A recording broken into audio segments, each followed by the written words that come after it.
ধাক্কা পাকিস্তানের পুরস্কার বিতরণ নিয়ে পাক বোর্ডের অভিযোগ উড়িয়ে দিল আইসিসি। আরও মুখ ফুটতে পারে পাকিস্তান ক্রিকেট বোর্ডের। চ্যাম্পিয়ন্স ট্রফির পুরস্কার মঞ্চে পাকিস্তান ক্রিকেট বোর্ডের কোনো প্রতিনিধি না থাকায় সেই অভিযোগ করেছে তারা। তা মানতে নারাজ আইসিসি। পাকিস্তানের অভিযোগ, পাক বোর্ডের সিইও তথা চ্যাম্পিয়ন্স ট্রফির ডিরেক্টর সাইমুর আহমেদ দুবাইয়ের স্টেডিয়ামে থাকার পরেও তাকে মঞ্চে আমন্ত্রণ করা হয়নি। এই অভিযোগ ধোপে টিকছে না। পাল্টা আইসিসির আধিকারিক জানিয়েছেন, নিয়ম মেনেই সবকিছু করা হয়েছে। চ্যাম্পিয়ন্স ট্রফি ডিরেক্টর হওয়ার সময়ের মঞ্চে আমন্ত্রণ জানাতে হবে এমন কোনো নিয়ম নেই। আইসিসির এক আধিকারিক সংবাদ সংস্থা পিটিআইকে বলেন, সুমাইয়ের পাকিস্তান ক্রিকেট বোর্ডের এক কর্মচারী, উনি বোর্ডের আধিকারিক নন।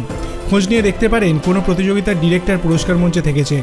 আইসিসির আধিকারিক গৌরব সাক্সেনা একবার এশিয়া কাপের ডিরেক্টর ছিলেন। তিনি কি পুরস্কার মঞ্চে ছিলেন? যা ইচ্ছা অভিযোগ করলেই তো হবে না। নাকভিকে আমরা আমন্ত্রণ করেছিলাম, উনি আসেননি।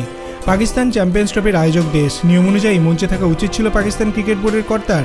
কিন্তু ভারতীয় ক্রিকেট বোর্ডের সভাপতি রজার বিন্নি এবং দেবজিৎ সাইকে থাকলেও পাকিস্তানের কোনো ক্রিকেট কর্তা ছিলেন না। তিনি আইসিসির চেয়ারম্যান জয় সাহু।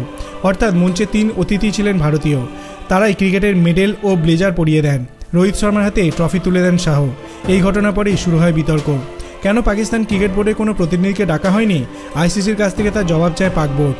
তার এক আধিকারিক বলেন, পিসিবির চেয়ারম্যান নাকভি ফাইনালের দিন দুবাইয়ে থাকতে পারেননি, কারণ দেশের প্রাদেশিক মন্ত্রী হিসেবে পুনর্ধারিত কিছু কাজ ছিল তার।